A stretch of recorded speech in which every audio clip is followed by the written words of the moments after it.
Hello everyone. Welcome to my channel. Please subscribe and hit the bell icon.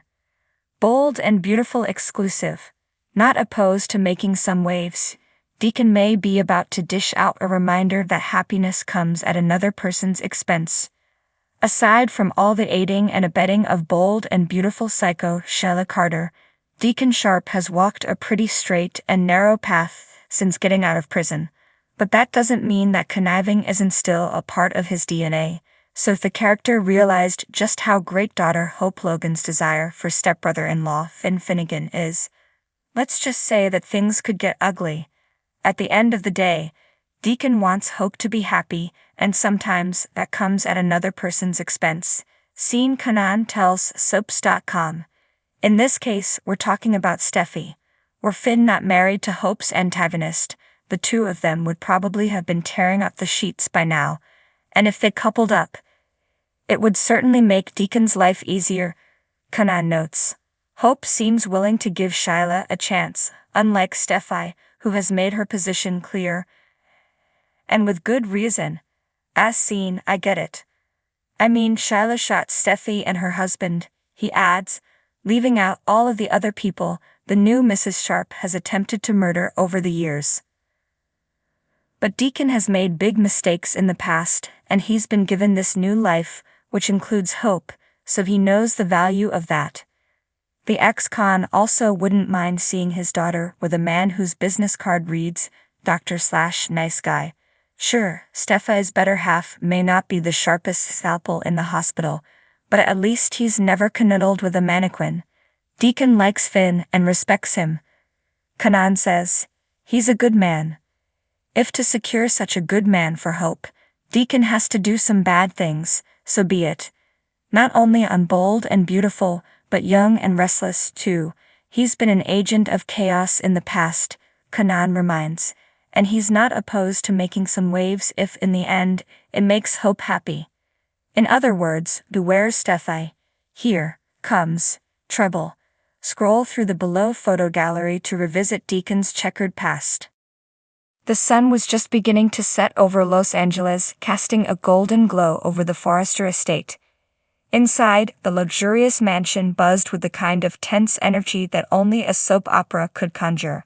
Ridge and Brooke Forrester stood in the living room, their eyes locked in a silent argument that had spanned decades.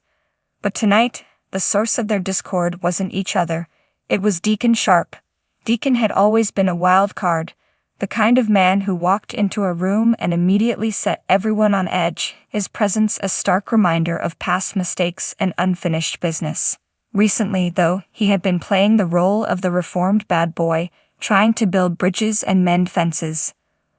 But as any seasoned soap opera fan knows, peace in the world of the bold and the beautiful is as fragile as a house of cards. Brooke's phone buzzed, snapping her out of the staring contest with Ridge. She glanced at the screen and frowned. It's Hope, she said, holding up the phone. She's worried about Deacon, says he's been acting strange lately. Ridge crossed his arms, his expression skeptical. Strange how? Deacon's always strange. She thinks he's planning something, Brooke replied, her voice tinged with concern. Something big. Meanwhile, across town at Il Giardino, Deacon was nursing a whiskey at the bar.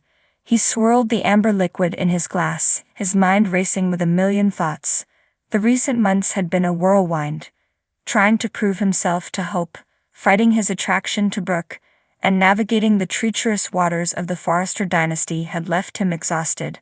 But tonight he felt a familiar fire rekindling in his chest, a fire for chaos. Deacon's phone buzzed with a text message. He glanced at the screen and smirked. It was from Shyla Carter, his partner in more than one illicit scheme. Shyla, ready to make some waves? Deacon's smirk widened into a full-blown grin. He typed back quickly. Deacon, more than ready. Meet me at the pier in an hour. Shyla Carter was another wild card in the bold and beautiful deck. Her name alone sent shivers down the spines of anyone who knew her. She had a knack for causing trouble and then slipping away unscathed, leaving others to pick up the pieces. If Deacon was teaming up with Shyla, it meant he was done playing nice. At the Forrester mansion, Brooke and Ridge's argument had escalated. Voices were raised and accusations flew back and forth. "You never trusted him," Brooke yelled, her eyes blazing. "You always think the worst of people." "Because I've seen what Deacon can do," Ridge shot back. "He destroys everything he touches." Their heated exchange was interrupted by a knock at the door. Both turned to see Hope standing in the doorway, her face pale and drawn. "Mom, Dad, we need to talk," she said, her voice trembling. "I think Deacon's in trouble." Back at Il Giardino, Deacon paid his tab and slipped out the back door. The cool evening air hit his face and he took a deep breath. He felt alive like he hadn't in years. The thrill of the unknown, the excitement of scheming. It was addictive. He arrived at the pier to find Shyla waiting for him, her dark eyes gleaming with mischief. "Took you long enough," she said, her lips curling into a predatory smile. Deacon shrugged. "Had to make sure I wasn't being followed." "What's the plan?" Shyla handed him a folder. "Inside, you'll find everything you need to bring the Forrester empire to its knees. Financial records, secret correspondences, even some juicy personal dirt." Deacon flipped through the folder, his grin widening with each page. "This is gold, Shyla. Just remember," Shyla said, her voice low and dangerous, "happiness in this world comes at someone else's expense. Are you ready to make that sacrifice?" Deacon didn't hesitate.